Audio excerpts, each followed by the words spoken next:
आज एक बड़ी अजब सी बात आप लोगों को बताने लगा हूं जो आपने कभी नहीं सुनी होगी, कहीं पर भी नहीं। और सही मायने में वो शनि तक लेके जाती है। ठीक है बेटा, आप सब में से नवरात्रि कौन कौन मनाता है? बहुत सारे लोग। नवरात्रों की महिमा क्या है? बोलो बेटा। गुरुजी, आपने बताया था जैसे हमें नवरात्रों को इसलिए मनाना चाहिए जिससे हमारी सारे शरीर की नसें ठीक रहे और हमें ब्रह्मा विष्णु महेश ये तीनों का मतलब एक समावेश करके और हम मतलब पूरे दुनिया को देने के बेटा लिए। इसके लिए ताड़ियां बजाओ जरा। किसने मेरा ये वाला जो सिपरा देखा हुआ है? शाबाश शाबाश शाबाश बेटा। क्योंकि इस बात को वही आदमी ढूंढ सकता है जो मेरे विचारों को चाहने वाला है। आपको एक अलग से रूप में देखे थे। बिल्कुल। और नेट के ऊपर मेरा बहुत कुछ अवेलेबल है। हाँ जी, आदमी की झोली छोटी पड़ जाएगी, इतना कुछ मैंने नेट पे डाल रखा है। सही बात है। समझ गए? पर आदमी सिर्फ अपने काम की चीज में मेरे को ढूंढता है। जो अगर कहीं इंसान ये सोच लेना कि मुझे ज्ञान ढूंढना है तो उसको नेट पे बहुत कुछ मिलेगा मेरे बारे में। समझ गए? हाँ, नेट पे सर खपाना पड़ता है तो वो ढेरी। हाँ बिल्कुल बेटा, इसी के बारे में जिक्र करता हूं बेटा। हाँ बोल बेटा।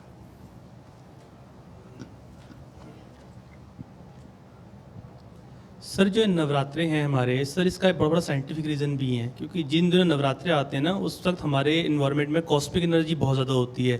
और जब हम व्रत करते हैं, पूजा पाठ करते हैं, तो हम उस कॉस्मिक एनर्जी को हार्नेस कर लेते हैं और वो हमारे अंदर, हमारे चित्त में, हमारे मन में हमको जो है उसके बाद अगर ध्यान करेंगे तो और ज़्यादा गहरा ध्यान लगता है उन दिनों में। शाबाश बेटा। और मौन करने से और बहुत ज़्यादा, मौन व्रत रखने से बहुत ज़्यादा हमको गहरा ध्यान और आध्यात्मिक ऊर्जा मिलती है। बेटा इसके 2 बार नाक छेदन के लिए भी ताड़ियां होनी चाहिए। और सर सिर्फ ऐसा नहीं कि सिर्फ हिंदू धर्म में ऐसा है, मुस्लिम धर्म में जो रमजान होते हैं वो भी इसी से रिलेटेड है। बिल्कुल शाबाश बेटा, बहुत अच्छे। तूने वाकई प्रोग्राम बहुत अच्छी तरह से देखा है। बैठ जाओ। बेटा जो नवरात्रे होते हैं, कोई बात नहीं, सब लोग सब कुछ नहीं बोल सकते। हाँ बेटा, बेटा जब भी हमारे यहाँ सनातन धर्म आपको पता सबसे पुराना है और इसके अंदर हर चीज की रिसर्च की गई, हर चीज के बारे में जाना गया, तब हमारे संस्कार बनाए गए। और संस्कार क्या है? यही सब कुछ है कि आदमी को पगड़ी से सर ढकना चाहिए, उसको इज्जत का प्रतीक बना दिया गया। ठीक है? औरतों को बिंदी लगानी चाहिए, मांग भरनी चाहिए। ठीक है? घर के अंदर सबके पांव हाथ लगाने चाहिए जो अपने से बड़े हैं। छोटों को ऑलवेज प्यार देना चाहिए और गलत कर रहा हो तो 2-4 रख भी देनी चाहिए। समझ गए ये चीज़? और बड़ों के आगे नहीं बोलना, उनकी बात को बहुत ध्यान से सुनना। ठीक है? बीच बीच में जो त्यौहार आ रहे हैं उनको एक साइंटिफिकली वे में पूजा पाठ का रूप दे करके उनको मनाना, ये सब कुछ हमारे संस्कारों में पूरा साइंस के आधार पे बना है। ये पूरा सब कुछ साइंस के आधार पे तय किया गया है। बहुत ज़रूरी है। ज़रूरी क्या है बेटा? जो नवरात्रे हैं, नवरात्रे आते कब है? या तो जब सर्दियाँ शुरू होने लगती हैं या जब गर्मियाँ शुरू होने लगती हैं। और ये डॉक्टरों का सबसे पीक सीज़न होता है जिसके अंदर हर डॉक्टर अपनी छुट्टी कैंसिल करके सिर्फ मरीज देखने के लिए बैठ जाता है और बहुत अच्छी कमाई होती है उनकी, है ना? क्योंकि इस वक्त में होता क्या है बेटा, सर्दी के अंदर जो अंडे पैदा हो गए, एक तरह के जो कुदरती अंडे पैदा होते हैं, ये ध्यान रखना। और वो कुदरती अंडे क्या है? जो बिल्कुल वो जीवाणु जो हमें नज़र नहीं आते, वो भी जब एक जगह इकट्ठे होकर के घर्षण क्रिया में जाते हैं बेटा, वहाँ पर एक द्रव्य पैदा हो जाता है जो अंडे में तब्दील हो जाता है। जब ये पैदा हुआ होता है सर्दियों में, और जैसे ही गर्मी आने लगती है उसको गर्मी मिलती है, और ये एक तरह के खूब सारे उल्टे पुल्टे जीवाणु मिलकर के पैदा होते हैं। वो वाले जीवाणु मिलकर के पैदा होते हैं जिनकी आदत हमारे शरीर को नहीं होती, समझ गए। और जब गर्मियां खत्म होकर के सर्दी आने होती है, तब गर्मियों के अंदर भी वो अंडे इकट्ठे हुए होते हैं, घर्षण प्रक्रिया उनके समाप्त होकर के वो डेड पड़े हुए होते हैं, और जैसे ही उनको थोड़ा नमी मिलती है तो तब अलग तरह के जीवाणु पैदा होते हैं, ठीक है। और उनकी भी हमारे शरीर को आदत नहीं होती, इसीलिए जिनके शरीरों में रोग प्रतिरोधक क्षमता कम है उनको इमीडिएटली बीमारियां पकड़ती हैं, समझ गए, ये ध्यान रखना। और इसी तरह से कहते हैं कि हर इंसान को रोज सब कुछ खाना चाहिए। कैसे? एक पीस पपीते का खा लिया, एक पीस सेब का खा लिया, एक पालक का पत्ता तोड़ा वो खा लिया, रास्ते में गए गाजर कहीं पड़ी हुई है उसका पत्ता तोड़ा वो खा लिया, यानी जो मिले डेली खाओ, थोड़ा थोड़ा खाओ। उससे क्या होता है, आपके शरीर को एक आदत पड़ी रहती है सब कुछ खाने की और पचाने की और उसको सहने की। जब भी कोई चीज तुम बहुत देर बाद खाओगे, खासतौर पे साल या सालों बाद खाओगे, वो इमीडिएटली आपको बीमार कर देगी। चाहे तुम घी पी के देख लेना, तब भी बीमार हो जाओगे देर बाद। लेकिन जब तक तुम सारी चीजें खा पी रहे हो, तब तक तुम्हारे बीमार होने की प्रक्रिया ऑलवेज बहुत कम रहेगी। और जब आदमी हेल्थ कॉन्शियस होकर के सब कुछ छोड़ने लगता है रियलिटी में, तब ज्यादा बीमार होता है।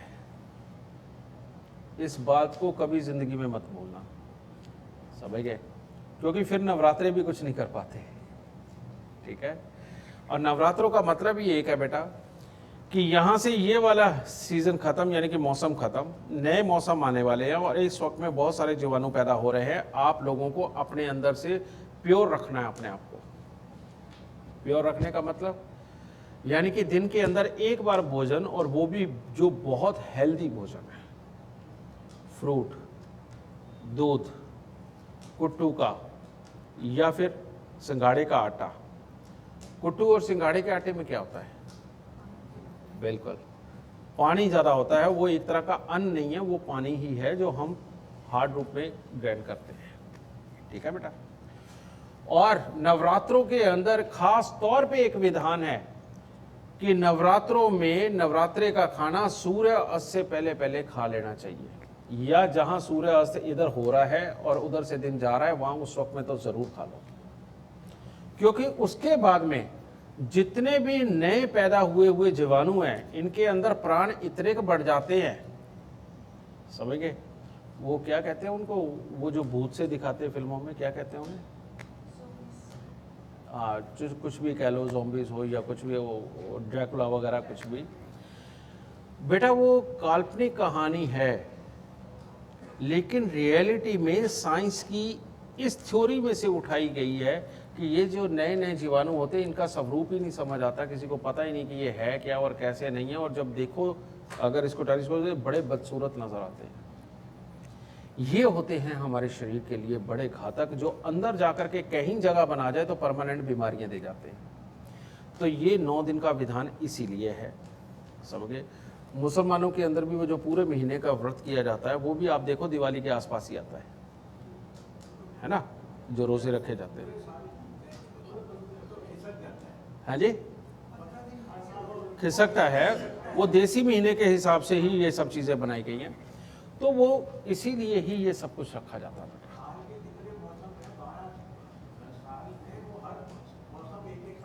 बिल्कुल बिल्कुल, ये चीज़ ठीक है। तो वो अपने आप को हर मौसम के लिए एक तरह का तैयार करते हैं, ये बात ठीक है। तो ये चीज़, ये प्रक्रिया बहुत ज़्यादा ज़रूरी होती है हमारे शरीर के लिए कि अपना शरीर हमेशा स्वस्थ रहे। तो पहले नवरात्रे के अंदर आप समझ लीजिए कि आप पैदा हुए बच्चे हैं। दूसरे नवरात्रे के अंदर आप समझ लीजिए कि आप बचपने की स्टेज पे पहुंच गए हैं जिसमें हल्की हल्की शरारतें करते हैं। तीसरे नवरात्रे के अंदर आप समझ लीजिए कि युवा अवस्था के आसपास की थोड़ी सी पहले की जो वक्त है वो है। चौथा नवरात्रा जो आप समझ लीजिए कि आप पूरी किशोरावस्था में और अपने कामकाज करने लग गए, और 5वें में आप मैच्योरिटी के लेवल तक यानी कि बिजनेसमैन के लेवल तक आप पहुंच गए, और छठे नवरात्रे के अंदर आप दुनिया के एडवाइजर बन गए, और 7वें नवरात्रे के अंदर आपने दुनिया के अंदर जो कुछ कमाया है अब उसका उपभोग करने लग गए, एडवाइस भी देने लग गए, बचपने को भी समझ गए, कामकाज को भी समझ गए, आप उस अवस्था तक पहुंच गए। और 8वें नवरात्रे के अंदर आप शनिदेव बन गए। शनिदेव क्या? यानी कि जिसने इस पूरी दुनिया के सुख भी भोग लिए, अब उसके अंदर बात करने पर गुस्सा भी आता है, लेकिन एडवाइस भी बहुत अच्छी देता है, और साथ में वो उस स्टेज तक पहुंच गया है न्यायाधीश की कि अगर कोई गलत करता है तो उसको पीटो कैसे, कहां से सिफारिश लगाओ और इसको रगड़ के रख दो। 8वां नवरात्रा वो होता है। और 9वां नवरात्रा क्या होता है? कालरात्रि। तो यानी अब तुम कर रहे हो, करते रहो जितना होता है, नहीं तो क्योंकि दिन तो सामने है जाने के। ठीक है, नवरात्रे हमारे पूरे जीवन की व्यथा को समझाने का तरीका भी है, और इसके अंदर जिसके शरीर के अंदर जो दिखते हैं उनको ठीक करने के लिए भी है। और ये 9 दिन इसलिए बनाए गए हैं कि जिसके शरीर के अंदर जिस चीज़ को लेकर के कोई प्रॉब्लम है, खास करके जवानी से संबंधित जिनको दिखते हैं, वो तीसरे नवरात्रे से लेकर के और 5वें नवरात्रे तक का व्रत जरूर करें।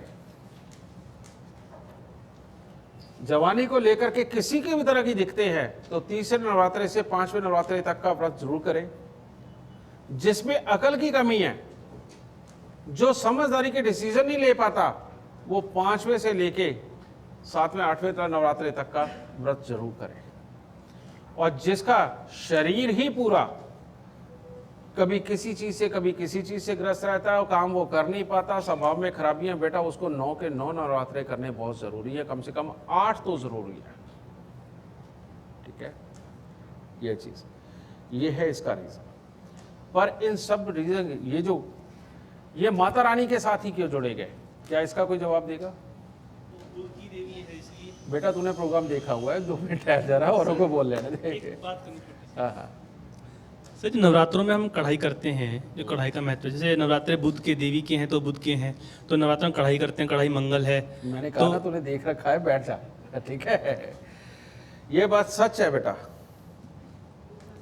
क्योंकि नसें जो हमारी हैं वही सब कुछ है। इनके अंदर जो खून प्रवाहित करता है, इसके अंदर तरह तरह के जो केमिकल हमारे शरीर में बनते हैं, वो जब इनके अंदर चलते हैं, वही हमारी अंदर की इस फैक्ट्री के अंदर प्रोडक्ट जनरेट करते हैं, जो हमारे जगह जगह पहुँचा करके हमारे हर हिस्से को हेल्दी करता है। तो माँ दुर्गा बुद्ध है।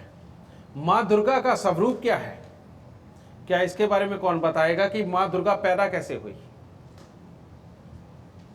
आप बताइए बच्चे। सबसे पहले गुरुजी प्रणाम। खुश रहता, सुख दे। माँ दुर्गा का स्वरूप में ब्रह्माणी, रुद्राणी और इंद्राणी का लक्ष्माणी का जिक्र आता है। इसमें यदि हम अपने पराक्रम से माँ काली देवी की तरह हम पराक्रम रखेंगे तो हम पराक्रम करेंगे, और विद्या की देवी हमारी सरस्वती देवी हैं, तब हम इन और फिर हमें सरस्वती यानी हमारे पास होंगी तब हम लक्ष्मी पैदा कर सकते हैं। शाबाश, बहुत अच्छा बोला तुमने। लेकिन माँ दुर्गा पैदा कैसे हुई, बनी कैसे, ये कौन बताएगा?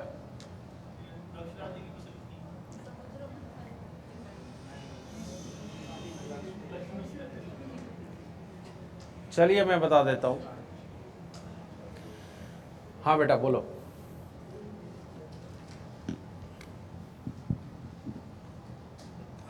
राक्षसों के संहार के लिए सभी देवों ने अपनी अपनी शक्तियां दी थी। शाबाश, इसके और लिए उससे ताली। मिलके इसके लिए ताली। शब्द देखो क्या, और यही शब्द बिल्कुल सत्य है जी। कि राक्षसों के संहार के लिए जब हर देवी देवता का बस नहीं चला, जिसमें ब्रह्मा विष्णु महेश भी थे, जब इनमें से किसी का बस नहीं चला, स्वर्गों में बैठे हर देवता का जब बस नहीं चला, तो तब हर देवता ने अपनी एक एक शक्ति दे करके एक स्वरूप को जन्म दिया, जिसको मां दुर्गे कहा गया। समझ गए? और शक्ति देने का मतलब क्या है?